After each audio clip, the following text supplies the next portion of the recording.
conocida por haber sido la cuna de la reforma universitaria en 1918. Gracias a la lucha de numerosos estudiantes, se logró que la educación universitaria fuese de calidad, gratuita y pública. Pero algo me llama la atención de las fotos de aquel momento. En todas vemos solamente a hombres, además de que en los documentos del movimiento solo figuran firmas masculinas. ¿Será que verdaderamente no participaron mujeres? Para responder esto, tenemos que ponernos un poquito en contexto. Para principios del siglo pasado, la realidad de las mujeres era bastante diferente a la actual. De entrada, no podían votar. Tampoco tenían derechos civiles plenos como los hombres y hacía apenas décadas se les permitía estudiar en la universidad. Desde 1884, nuestra universidad tuvo egresadas. Ángela Sartini de Componovo fue la primera partera que figura en los libros de egresadas de la UNC. Con los años, la universidad se pobló poco a poco de mujeres, aunque estas siempre conformaron una minoría respecto a los varones. La posibilidad de acceder a estudios universitarios no significó que no tuvieran que afrontar una serie de polémicas y discusiones. Muchas tenían que desmentir sospechas, comprobar que tenían capacidades intelectuales suficientes como para estudiar, cosas que, obvio, no se les pedía a los estudiantes varones. Además, tenían que justificar cómo harían para hacer compatible el ejercicio profesional con los roles de madre y esposa, asignados por el discurso patriarcal.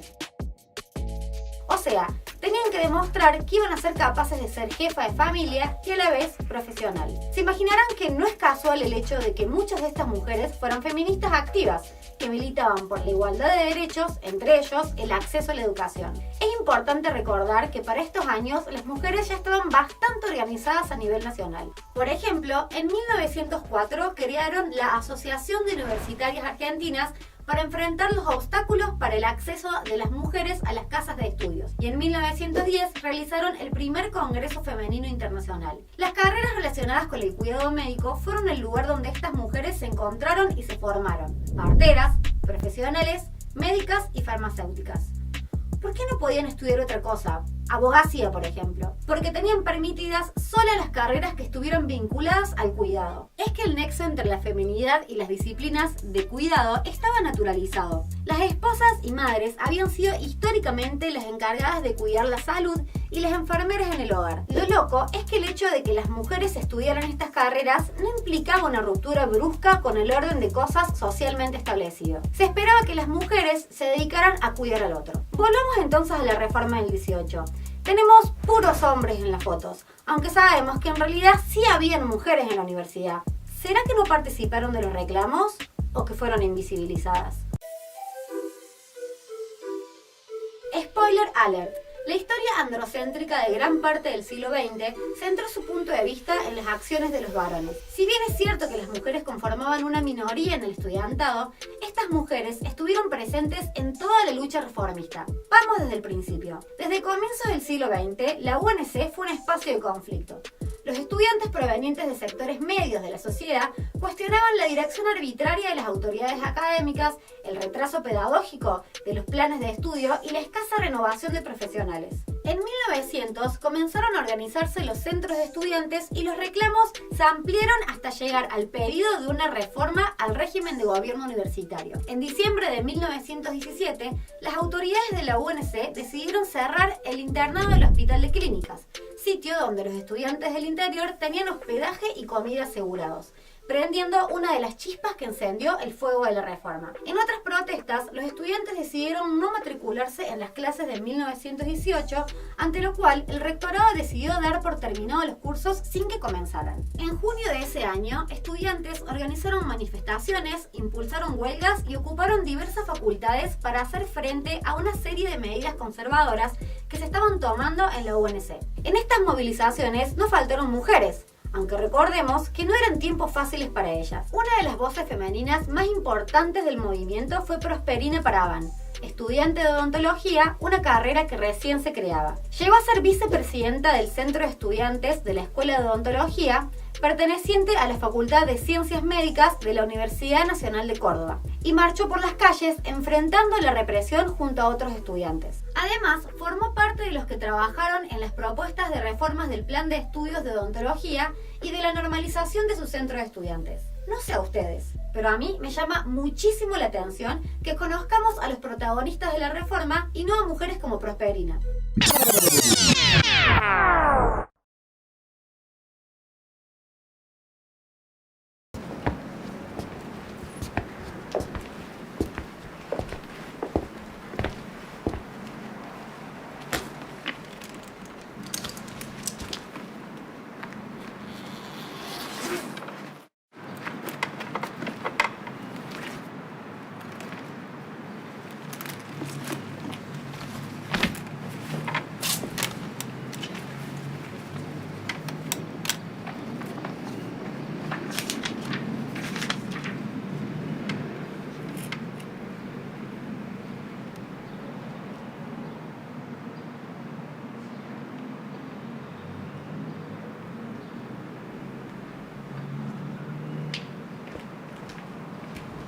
Buenas tardes. Con su permiso me presento, soy Prosperina Justa Parabán. Estoy recién llegada de Santa Fe.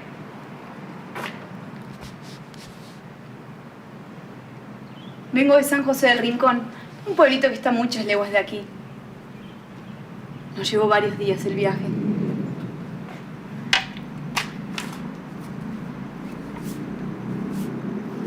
He venido con mi padre, en el ferrocarril que pasa cerca de las colinas de Santo Tomé. He dejado allí a toda mi familia. Soy la mayor, de 12 hermanos.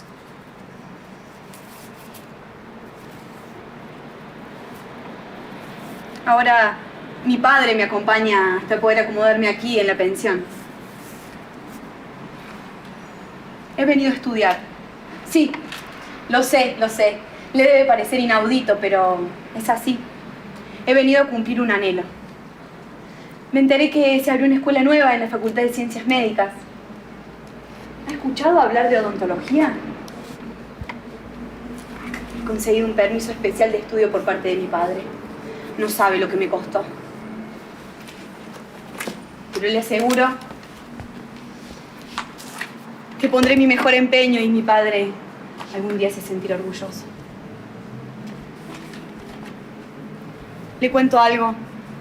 Soy la única mujer en mi curso. Fuera de avergonzarme me da aún más coraje. Y mire que soy brava.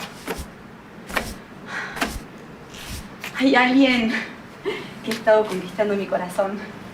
Marcelo Germán se llama. Es hijo de franceses. ¿Usted cree que lo pueda llevar al altar?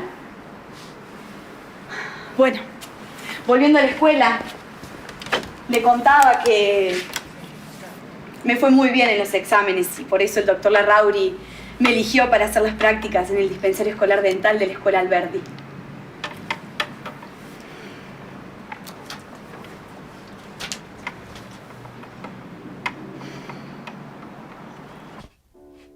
...1918... Los obstáculos con los que nos encontramos se oponen a nuestro derecho de estudiar. Nos están dando la espalda. Les propongo generar un centro de estudiantes que nos acompañe en la reforma.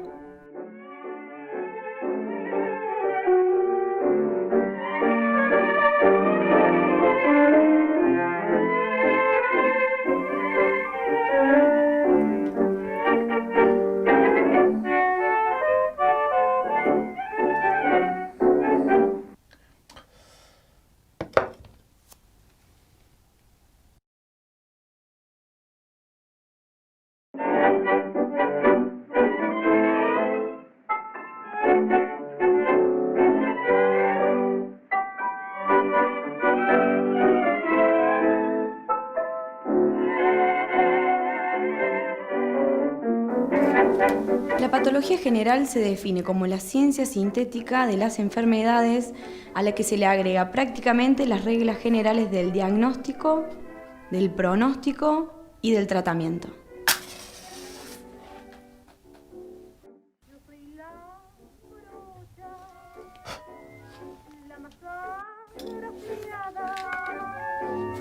La más renombrada de esta población. Doctor Larrauri, los que tuvimos el honor de ser sus alumnos, no podíamos dejar de tributarle esta modesta pero cariñosa demostración al finalizar el primer curso de la Escuela de Odontología. Con sentimiento dejamos de ser sus alumnos. En nuestra mente quedan grabadas sus enseñanzas y en nuestro corazón el cariño que con toda justicia merece por su marcado interés en la prosperidad de nosotros. Reciba, doctor Larrauri, de sus alumnos esta modesta hoja para que sea agregada en el libro de su vida, eficaz y laboriosa, y sirva de recuerdo de sus alumnos en el primer año de su profesorado. En nombre de mis compañeros y el mío propio, hago votos por sus éxitos y felicidad personal, como así también por el engrandecimiento de la Escuela de Odontología de Córdoba. 1920. Regreso a Santa Fe. Voy a casarme con Marcelo Germán. No concluí aún mis estudios. Me dedicaré a cumplir el deber de una buena madre y esposa, pero volveré a cumplir este anhelo. 1933. Pasaron 13 años ya. Nuestros hijos crecieron y estoy decidida a concluir mi carrera. La madurez y la vida me han vuelto severa, pero el fervor de esa joven prosperina que llegó a Córdoba con tan solo 19 años, persiguiendo un sueño y derribando obstáculos, está intacta. 1936. Puedo abrazar el sueño cumplido sabiendo que no solo obtuve mi diploma de odontóloga siendo mujer, madre y esposa, sino habiendo sido parte tan fundamental de esta pujante escuela de odontología en esos tumultuosos inicios allá por 1917, desafiando los prejuicios, los mandatos sociales y defendiendo los derechos que las generaciones venideras podrán disfrutar.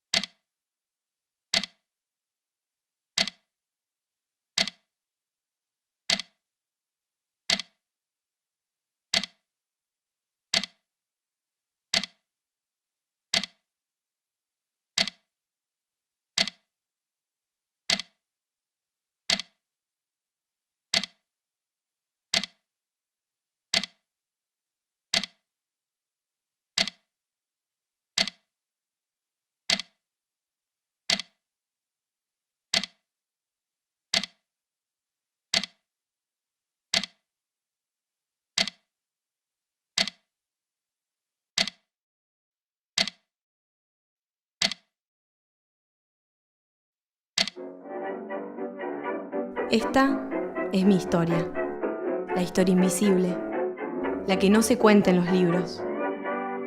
¿Tendrán que pasar 100 años para que me conozcan? La verdad es que su invisibilización y la de sus compañeras se condice totalmente con la situación de la mujer a principios del siglo XX, cuando el estatus jurídico de una mujer era comparable al de un menor de edad. Sobre esta ausencia en los relatos, en realidad hay varias hipótesis. Algunos proponen que esta invisibilización posiblemente tenga que ver con que tenían parte de su agenda de lucha fuera de la universidad, una agenda vinculada, sin dudas, a otras mujeres en condiciones aún peores que las de ellas. El hecho de que sus demandas no figuren entre las proclamas reformistas no significa que estas mujeres no hayan tenido una propuesta para la educación superior. Haya sido intencional o no, las mujeres no fueron incluidas en la gran mayoría de relatos de la Reforma. Pese a no haber posado frente a la Cámara, las mujeres no estuvieron ausentes en el proceso que condujo a la reforma universitaria. Esta lucha logró muchos de sus propósitos. Por un lado, consiguió establecer la autonomía e independencia de las universidades, a la vez que autorizó la participación conjunta de estudiantes y profesores en la selección de contenidos. Además, se crearon concursos públicos para designar a los docentes y se garantizó la libertad de cátedra. Sin embargo, si miramos la agenda de género contemporánea en las diferentes universidades, vemos que muchos de los reclamos de mujeres como Prosperina Paraván continúan pendientes. El techo de cristal, la paridad salarial, el acceso a espacios de gestión son solo algunos de los problemas que evidencian la disparidad de género que existe en nuestras universidades. Recuperando a estas mujeres ausentes en el relato histórico clásico, no solo estamos haciendo honor a ellas, sino a todas las mujeres que hoy en día continúan luchando por una universidad pública, gratuita, de calidad y verdaderamente igualitaria.